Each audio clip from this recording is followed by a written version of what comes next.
were rocky stretches in those last few minutes, handling it, responding to it better, having had a little more practice at it lately. Yeah, I mean, yesterday we spent some time making sure that when Jae'Sean has the ball, we know what we're getting to. When Eric has the ball, we know what we're getting to. And then they put Valanciunas on tape towards the end, so we need to make sure we know, like if Seawood sets a screen, they're going to switch. If JT sets a screen, it won't be a switch. So making sure that we know what we're looking for in those moments. Yeah, we've had a lot of practice during the games, but we did spend a lot of time yesterday going over those situations. Kind of nice to have to worry about closing out double-digit fourth-quarter leads.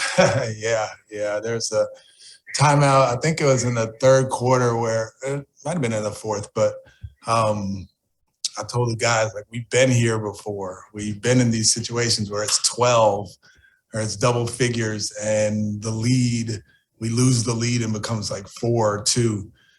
So this is a moment right now that we have to make sure that we maintain or increase. And we did a good job. I mean, the bench guys were really, really good. DJ Augustine was great. House was good. Armani did a good job. KJ, everybody off the bench, again, did a great job. Everybody's ready to play. Coach, you're playing with two bigs for the good chunk of the game for the first time in a while. What'd you see? Yeah, I thought it was necessary tonight because of Valanciunas and his rebounding and, his physicality, and having Theis out there helps with that.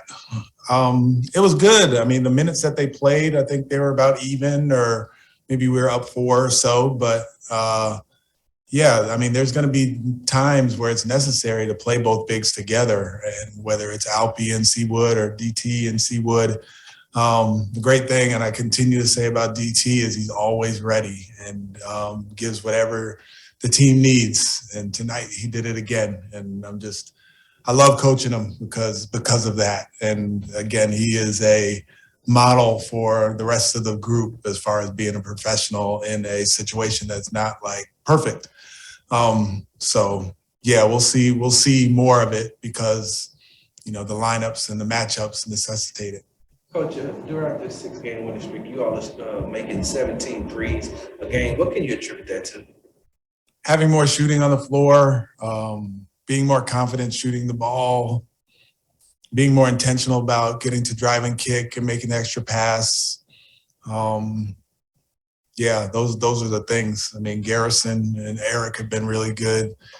Armani didn't make them tonight, but, he usually does. And DJ chipped in with a couple tonight. But I keep telling them, I think we're in this streak. We're second in the league in three-point attempts. And I'm not even really worried about the makes for shooting 41%, but it's the attempts that we need so we can have more space, so they'll honor us, so we can drive, so we can roll. So the threes attempted are very, very important. You referenced earlier about talking to the guys about we've been here before, these closing stretches. What's been different about their ability to finish these games as compared to where you were in the future? Experience, I would say. At the beginning, we didn't really know what we were doing. We hadn't been through those experiences. We had just had training camp, and then we had game after game after game with guys who hadn't been through those moments. And the more we do it, the better we get at it. So, yeah, it's still super early in the season. So, we were turning the ball over you can't believe. Earlier in the season, just because we were not familiar with each other, not familiar with how we play, and we're slowly but surely getting to a point where we're not turning it over as much, and we are executing down the stretch. You were out-rebounded by 11, gave up 22 offensive rebounds. Is that a concern looking ahead towards these bigger teams that you are going to play soon? Yeah, I mean, Billy Hernan Gomez had 9 by himself, but he had 8 in the first half. So, yeah, when we play small, it's not just on Christian to get every rebound. Some nights he does, but we need everybody to come back and rebound the ball. So, yeah, that was the number one thing on the board pregame was the rebounding, and they hurt us with it. It seems like tonight you tried to make up for the loss of Porter Jr. with playmaking by committee. Is that kind of what you want to do moving forward? Like have multiple guys ball handle? We're gonna have to. Yeah, I mean, without Scoot, Eric's gonna have to do it. JT's gonna have to do it. When Albies in the game, he's gonna have the ball in his hands a lot, and it is gonna be by committee because, you know, Eric's a combo guard and DJ's a true point guard, but beyond that, we don't really have much ball handling. So, yeah, we're gonna have to do it like we did last year. throw JT at the point and run some simple stuff so other guys can play to their strengths. When you had small lineups for almost 5 full games, were you thinking, though, it's a matter of time before you're going to have to go 2 bigs together? Yeah, for sure. I mean, I told Theis that you know, there's going to be times where he's going to be needed and against the best, whether it's Jokic or Valanciunas or Embiid. I mean, there's just guys that he has the physicality to play against. So, yeah, I knew it was coming for sure.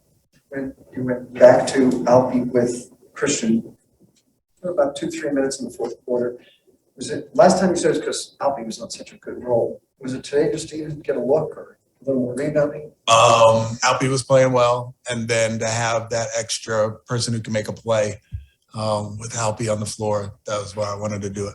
You talk about Albies defense on Valanciunas. Is it something that you think you'll take as a learning experience because he's being pretty, brutal with it down in the post? Yeah, I mean, I'm sure he's never played against anybody who's that big and strong in his life before.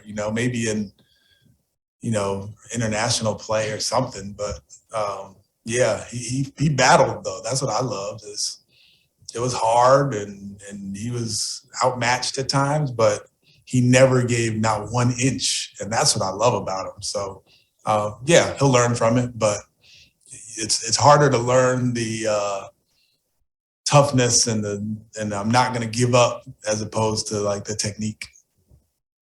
Last question, Adam. Steven, with the double big lineup, are you feeling that guys are getting a little bit more comfortable playing that way, where last year you basically only had the 1 big on the floor for much of the season? This year, are guys getting used to, I guess, the condensed floor space now with that lineup?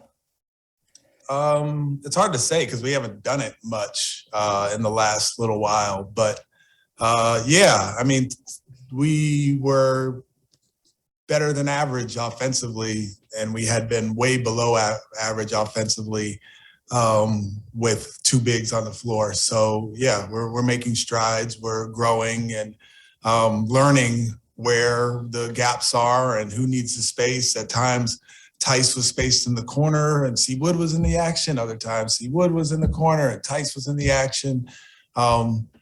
It takes time for those guys to learn that. But, yeah, we haven't had it.